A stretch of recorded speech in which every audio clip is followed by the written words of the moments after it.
Hello everyone, Pastor Greg here. A couple of announcements before the devotion, and we have, as we're into our new year, I know that we have been taking a little bit of a break with our Bible classes over the Christmas season.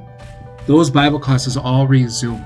So our big Bible class, any small group Bible studies, our 7th and 8th grade catechism study, our Bible information class, all of the studies that we had done before Christmas began, those all resume this Sunday. So please do come to those, put it on your calendar and attend those if you've been attending those. We'd love to have you, of course. The other thing has to do with something new that I'm going to try this month. See how it goes. And this is for our high schoolers. I'm going to do something called Faith in Food. It's quite simple. Just a time, January 17th, beginning at 5:30 p.m. Meet here. We'll go in the fun zone. I'm going to bring some pizzas that we can make up and just have some food there. And then we're going to have some discussion time. And the topic that I want to first talk about is fear. I know, kind of an interesting topic, maybe one that you don't want to talk about, but I think it's a good one for us to ponder. And so I want to just discuss that with our high schoolers. So if you want to come, we'd love to have you. If you want to bring a friend or 2 or 12, we would love to have them too. So feel free to come to that January 17th at 5:30 p.m. And finally, our youth rally is coming up this summer. It seems like it's a long ways away, but there's a lot of planning that has to go into it. And so January is the month where I am looking to see the numbers of who's all going to go.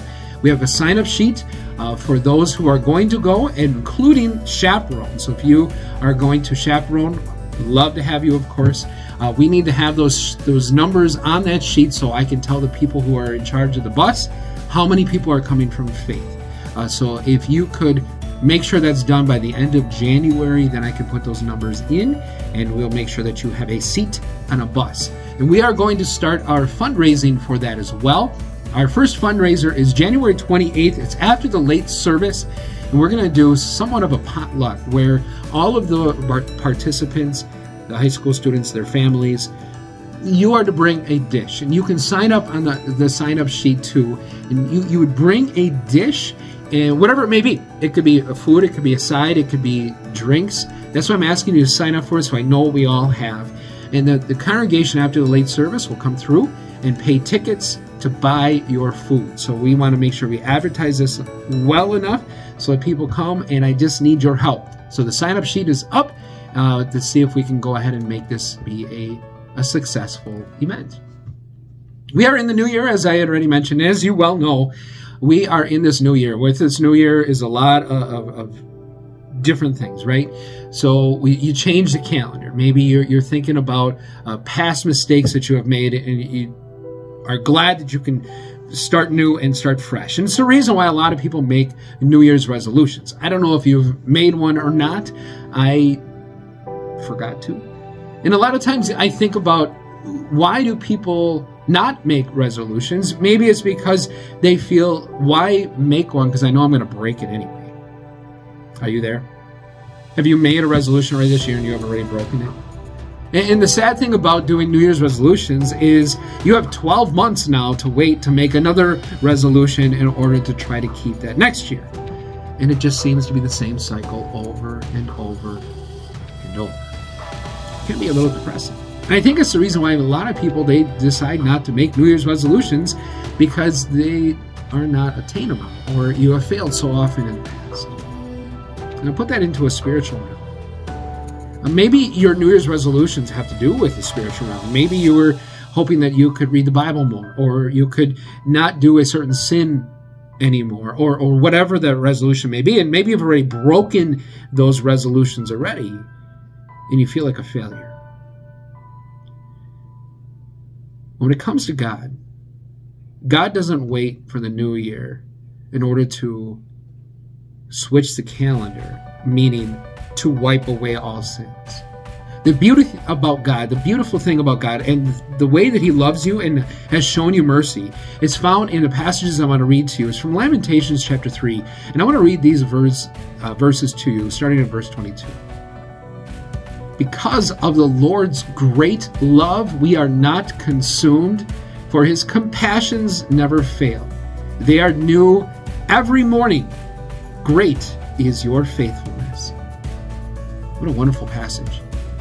And if there's anything that wants to give you motivation from the guilt that you feel already from breaking a resolution, that would be your passage.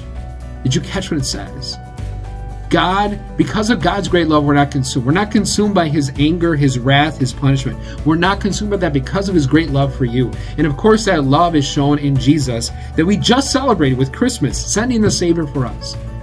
But it continues. It talks about his compassions never fail. And I know different translations, you can have mercies in there, you can have grace in there, you can have whatever. That compassion for us, the compassion of knowing how often we break resolutions, that compassion for us to know that without him, we're failures. we can't do it on our own. We cannot get to heaven on our own. And that compassion that he has for us, found on the cross of our Savior, it never fails. It's new. Did you catch it? Every morning. Every single morning, it's like a New Year's resolution all over again. That we get to start fresh and new. That God has wiped away all of our past mistakes, even from the day before. He doesn't wait 364 more days to make that resolution that we break on day one. But he instead gives us a new one every single day. But don't forget that last part of the passage that said, "Great is your faithfulness." Think about that. It summarizes everything that I read to you. That God isn't going to change. He's not going to, his great love that makes us so we are not consumed, his compassions that are new every single morning. It's not like God's going to wake up one day and say, "I'm done with this. I am not going to do that." He is going to be faithful every single moment of your life and my life with all of that. Meaning, every single day, we get to start new and fresh. Every single day, he washes away all of our past mistakes. Every single day, his compassions are new for us. Great is that faithfulness. So whether you made a resolution or not, or whether you've kept a resolution or not, I suppose that can be a little depressing. But with God, he washes it away every day. That's God's love for you today. I hope that gives you encouragement to make it through every day, even if you break resolutions, and I know we all do. That God wipes them away because of Jesus. God bless you all. Again, Happy New Year. And I hope that God gives you the blessing and the comfort that comes from his word.